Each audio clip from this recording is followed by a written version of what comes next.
Yang membocorkan itu tikus di sana. Ketika tikusnya tidak dibuang, apapun modal sebesar apapun tidak akan pasti begini juga.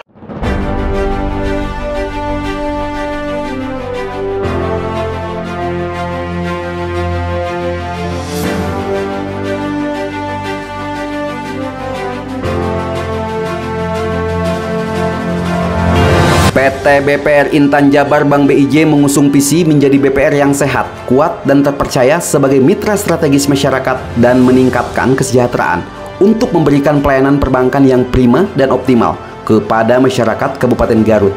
Hanya sebatas slogan berbanding terbalik dengan fakta di lapangan, di mana banyak nasabah atau konsumen yang menyimpan uang tabungan atau deposito tidak bisa diambil.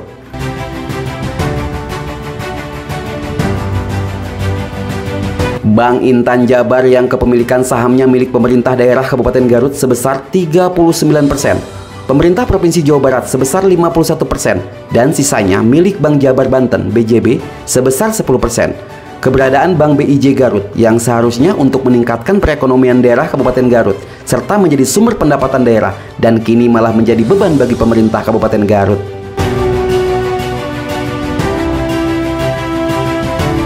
Menurut Andi Rahmandani, salah satu majelis di BPSK Badan Penyelesaian Sengketa Konsumen Kabupaten Garut, awal mula permasalahan BIJ mencuat ketika nasabah yang ingin menarik uang depositonya yang sudah jatuh tempo, nasabah tidak bisa mengambil uangnya. Andri juga menyoroti terkait manajemen di dalamnya yang tidak sehat dan amburadul.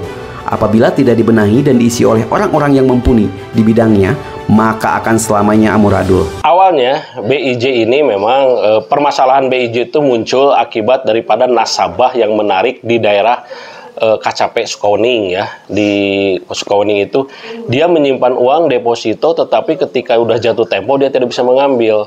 Ternyata akhirnya orang berbondong-bondong mengambil uang kepada BIJ. Ternyata uangnya tidak ada. Jadi mereka itu semakin tidak percaya, raslah terhadap BIJ. Nah, BIJ ketika ada masalah, sebetulnya sekarang udah ditangani oleh BPOJK, Badan Penyidik Jasa Keuangan. Di mana jasa keuangan ini telah merekomendasikan dalam pengawasan BPOJK ya, ini Bank BIJ ini. Bank BIJ ini, ketika Bank BIJ ini diibaratkan sebagai kapal itu dalam keadaan bocor, dalam keadaan oleng, bagaimana?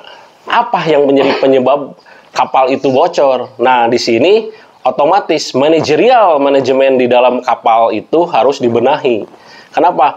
Kalau misalnya di dalam kapal itu masih ada orang yang bisa semacam ada di sana orang dibenahi, dikasih modal, dikasih apa, tapi tikus-tikusnya tidak dibuang.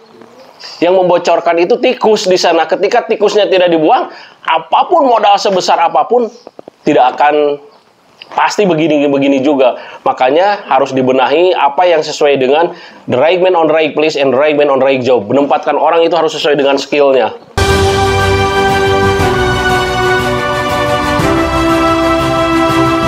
Dari Garut, Jawa Barat, Garut 60 Detik melaporkan.